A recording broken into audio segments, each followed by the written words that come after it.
नमस्कार, मैं धीरज एक बार फिर से आपसे विद्यार्थी होगा इस ऑनलाइन प्रोग्राम में बहुत बहुत स्वागत करता हूँ। प्रिय साथियों, ये मेंस्ट्रुएशन की 3rd क्लास है।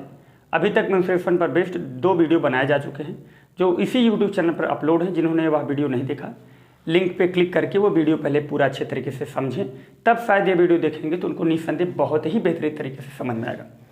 देखो यार, सबसे पहले हमने फर्स्ट वीडियो में ये बताया कि सर्कल क्या है, सर्कल की रेडियस, डायामीटर, कॉर्ड और टेंजेंट लाइन और क्रॉस लाइन, इन सारी चीज़ों के बारे में मैंने डिटेल में बताया। सेकंड वीडियो में हमने यह बताया कि ट्रायंगल के थ्रू अगर वृत्त के किसी पार्ट को शेडेड कर दिया जाए या वृत्त के थ्रू किसी ट्रायंगल के पार्ट को शेडेड कर दिया जाए तो उसका एरिया हम लोग कैसे निकालते हैं, ये हमने समझा। इस वीडियो में हम लोग समझने वाले हैं कि अगर सेम साइज के 4 सर्कल बनाए जाएं और उसके ऊपर कोई सर्कल बनाया जाए तो उस सर्कल की त्रिज्या क्या होगी। और आपको पता होना चाहिए कि अगर किसी वृत्त की त्रिज्या मुझे ज्ञात हो जाए तो उस वृत्त की परिधि और उस वृत्त का क्षेत्रफल हम अच्छे से निकाल सकते हैं। फिर इसके बाद आपका जो सेकंड डायग्राम क्रिएट है, इस पे बताया गया ये अर्धवृत्त है, सेमी सर्कल है, और सेमी सर्कल में अगर मैक्सिमम रेडियस का हम मैक्सिमम एरिया का अगर ट्रायंगल क्रिएट करना चाहें तो उस ट्रायंगल का एरिया क्या होगा। और ये अर्धवृत्त है, इसकी शायद अंदर एक समबाहु त्रिभुज बनाया गया जिसकी सारी भुजाएं बराबर हैं, तो इस शेडेड पार्ट का एरिया क्या होगा। ये 3 वीडियो इस वीडियो के अंतर्गत 3 डायग्राम को हम स्टडी करेंगे। तो सबसे पहले अगर इसका हमें रेडियस निकालना है तो इसकी रेडियस मेरे प्यारे भाई यहाँ से यहाँ तक है, और अगर हम थोड़ा बहुत यहाँ से अपने से क्रिएट कर दें तो ये एक प्रकार की सर्कल है, और अगर ये आर है तो ये भी आर होगा। तो एक बात बताओ, यहाँ से लेके यहाँ तक ये पूरा क्या है, तो आपको कि यहाँ से लेके यहाँ तक ये तो वृत्त का वर्ग का विकर्ण है। और वर्ग का विकर्ण क्या होता है, वर्ग का विकर्ण होता है, वर्ग का विकर्ण √2 इंटू साइड होता है। और एक बात बताओ, यहाँ से लेके यहाँ तक क्या है, ये वर्ग का आधा विकर्ण है। तो अगर हम लोग क्या करें, अगर इस वर्ग के आधे विकर्ण में वर्ग का विकर्ण पूरा क्या होगा, तो आप बताओ वर्ग का विकर्ण होगा √2 इंटू साइड कितना है, तो साइड आप बोलोगे 2r है, तो आप बोलोगे 2r। लेकिन एक बात बताओ, आधा विकर्ण लेना है, यहाँ से यहाँ तक पूरा विकर्ण हो गया और ये आधा विकर्ण हमको यहाँ से यहाँ तक चाहिए, तो एक बात बताओ, इसमें 2 से डिवाइड कर देंगे तो जो वर्ग का आधा विकर्ण आएगा ये 2 से 2 कैंसिल हो जाएगा, तो √2r आएगा। अब मुझे क्या चाहिए, सर्कल का रेडियस, सर्कल की त्रिज्या चाहिए। तो सर्कल की त्रिज्या निकालने के लिए मुझे क्या करना पड़ेगा, इस √2r में, ध्यान से समझना, इस √2r में ये r मुझे ऐड करना पड़ेगा। तो आप कहेंगे √2r प्लस r, और r यहाँ से कॉमन लेंगे तो √2 + 1, यही हो जाएगा इस बड़े से वृत्त, जो चारों वृत्त के ऊपर ये वृत्त बनाया गया है, इस बड़े वृत्त की त्रिज्या होगी। तो बड़े वृत्त की त्रिज्या निकालने के लिए एक बार फिर से समझिए कि 4 वृत्त समान शेप के हैं, इसके ऊपर एक वृत्त खींचा गया है, तो उस बड़े वृत्त की त्रिज्या क्या होगी। तो मैंने कहा कि इन चारों वृत्त के केंद्र को हमने उठाया और इन केंद्रों को आपस मिला दिया, तो अंदर जो फिगर क्रिएट हुआ उस फिगर का नाम है स्क्वायर। और आप जानते हैं कि स्क्वायर के जो डायगोनल होता है उसकी अगर हमें लेंथ निकालनी है तो √2 इंटू साइड, तो √2 और साइड का नाम क्या है, r + r। ये पूरा जो अंदर स्क्वायर क्रिएट है उसका पूरा जो लेंथ है वो 2r है, और यहाँ से हम विकर्ण निकालेंगे तो √2 इंटू 2r, 2 से 2 कैंसिल हो जाएगा, तो यहाँ से जो आपका अर्ध विकर्ण आएगा वर्ग का वो 2r आ जाएगा, और अर्ध विकर्ण में यहाँ से यहाँ तक के विकर्ण में इस r को सम कर देंगे तो यहाँ से लेके यहाँ तक पूरी लेंथ आ जाएगी। और ये पूरी लेंथ क्या है, पूरे बड़े वृत्त की त्रिज्या है, तो बड़े वृत्त की त्रिज्या यहाँ से निकल के आ जाएगी r इंटू 2 + 1।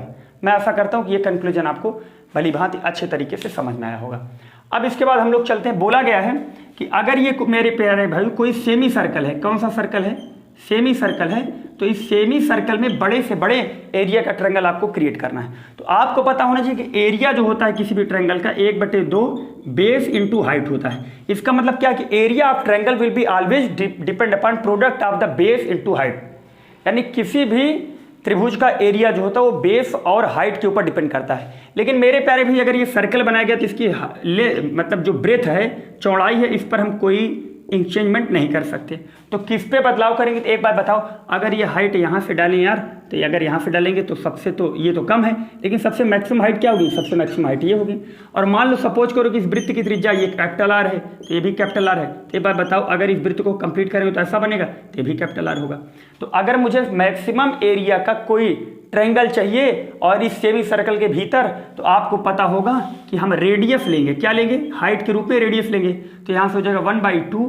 अच्छा, बेस पूरा कितना है, r + r, बेस पूरा कितना है, r + r, तो यहाँ से हो जाएगा 2r, और हाइट के नाम पे कितना है r, तो यहाँ से r से मल्टीप्लाई करेंगे, 2 से 2 में कैंसिल हो जाएगा, यानी क्या हो जाएगा त्रिज्या का स्क्वायर।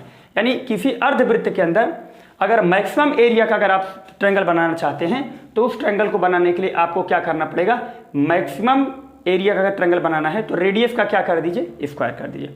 मैं ऐसा करता हूं कि ये दोनों फिगर आपको अच्छे तरीके से समझ में आए होंगे। नेक्स्ट क्या है,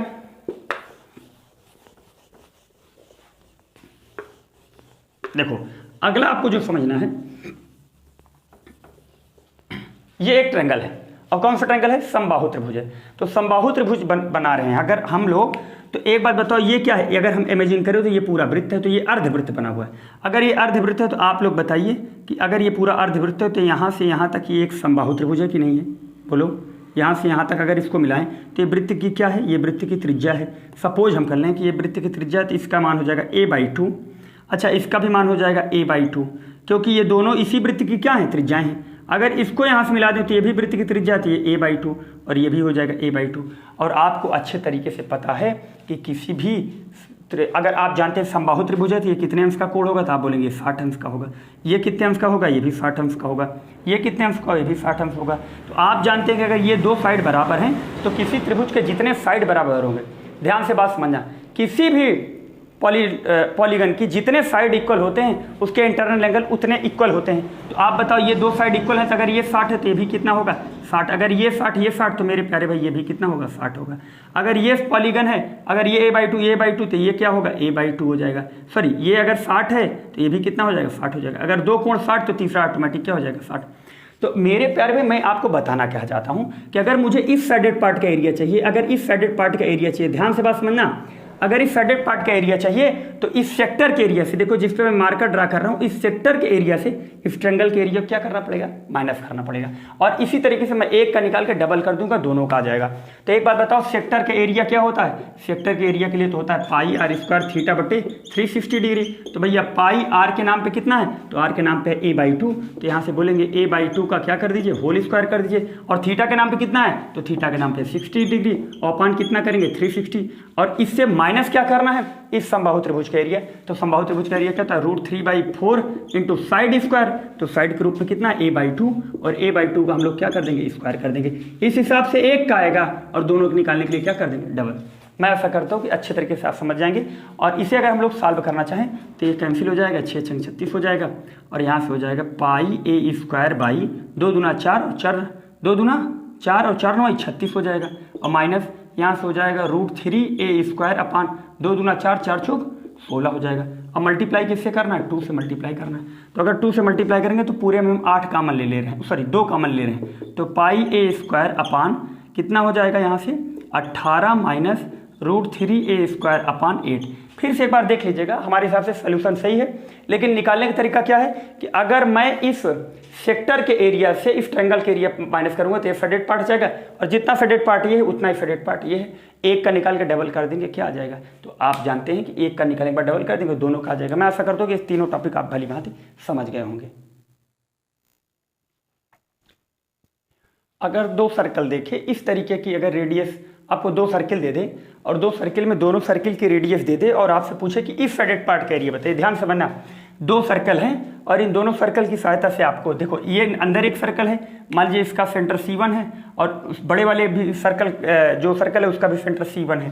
तो एक बात बताओ, अगर आपसे पूछे इस फेडेड पार्ट का एरिया बताइए तो आप क्या करेंगे, बड़े वाले वृत्त के क्षेत्रफल से क्या करेंगे, बड़े वाले वृत्त का क्षेत्रफल क्या है, तो आप लिख सकते हैं बड़े वृत्त के एरिया से, एरिया बड़े वृत्त का एरिया माइनस छोटे वृत्त का एरिया।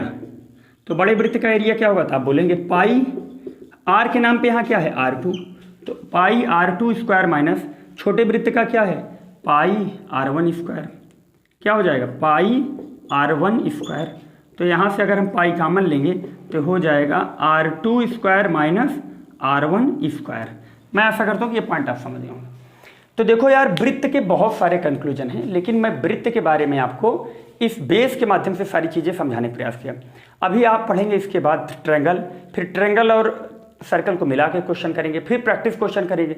बहुत सारे 2D के फिगर हैं जिनको हम भली भांति समझेंगे इसी चैनल पर। और चैनल पर नए हैं तो चैनल को सब्सक्राइब करिए और शेयर करिए ज़्यादा से ज़्यादा, क्योंकि ज़्यादा सपोर्ट मिलेगा तो निस्संदेह हमें वीडियो बनाने में बिल्कुल सहायता मिलेगी और एक अंदर इंटरनल एनर्जी मिलेगी और आप लोगों के सहयोग से ये सब सारी चीज़ें पॉसिबल है।